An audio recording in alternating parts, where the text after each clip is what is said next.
నమస్తే, welcome to whistle.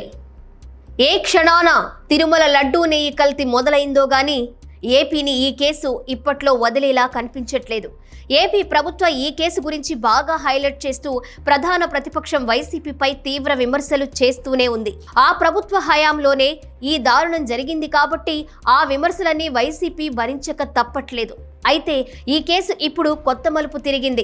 Enforcement directorate ED రంగంలోకి దిగింది. సడన్ గా ఈడీ ఎంట్రీ ఎందుకు అనే డౌట్ అందరికీ రావచ్చు. ఎందుకంటే సిట్ తన దర్యాప్తులో ఓ విషయాన్ని కనిపెట్టింది.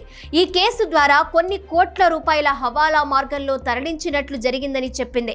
దీనిపై రాష్ట్ర ప్రభుత్వం కేంద్రానికి ఫిర్యాదు చేసింది. అంతే, వెంటనే ఈడీ రంగంలోకి దిగింది. ఈ కేసులో ఇప్పటికే ఈడీ దర్యాప్తు మొదలైంది. సిట్ నుంచి పూర్తి వివరాల్ని ఈడీ తీసుకుంది. అందువల్ల ఇకపై ఈడీ ఏం చేస్తుందో అనే అంశం కూడా హాట్ టాపిక్ గా మారింది. సుప్రీంకోర్టు ఆదేశాలతో సిబిఐ ఆధ్వర్యంలోని ఏర్పాటైన ప్రత్యేక దర్యాప్తు బృందం సిట్ తన ఛార్జిషీట్లో హవాలా లావాదేవీలు జరిగినట్లు చెప్పింది.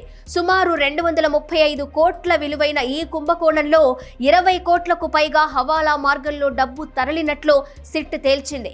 దాంతో మనీ లాండరింగ్ నిరోధక చట్టం PMLA కింద ఈడీ కేసు నమోదు చేసింది. సిట్ ఛార్జ్ షీట్ ప్రకారం హవాలా నెట్వర్క్ ద్వారా ఢిల్లీ నుంచి హైదరాబాద్, తిరుపతి, చెన్నై, విజయవాడకు నిధులు అక్రమంగా చేరాయి. ముఖ్య నిందితులుగా ఉత్తరాఖండ్కు చెందిన బోలే బాబా ఆర్గానిక్ డైరీ డైరెక్టర్లు పొమిల్ జైన్, విపిన్ జైన్ ఉన్నారు. వీరు ఢిల్లీ చాందినీ చౌక్లోని హవాలా ఏజెంట్ల ద్వారా డబ్బును మళ్లించినట్లు ఆరోపణలు ఉన్నాయి. ఈ డబ్బు ఎవరెవరికి చేరింది అనేది ఈ కేసులో కీలక అంశం. దర్యాప్తు ప్రకారం బోలే బాబా కంపెనీ నుంచి హవాలా మార్గంలో వచ్చిన సొమ్ము తిరుపతి, మంగళం ప్రాంతంలో ఓ ఇంటికి చేరింది.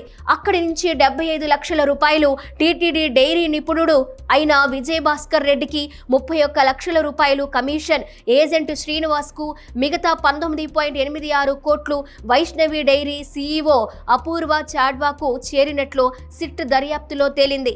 ఆ డబ్బును వారు ఏం చేశారో తెలుసుకుని దాన్ని రికవరీ చేయాలనేది ఈడీ ప్లాన్. అలాగే హవాలాలో ఎవరెవరి పాత్ర ఉందో వారందరినీ కటకటాల వెనక్కి నెట్టే పని మొదలైందని అనుకోవచ్చు. తిరుమల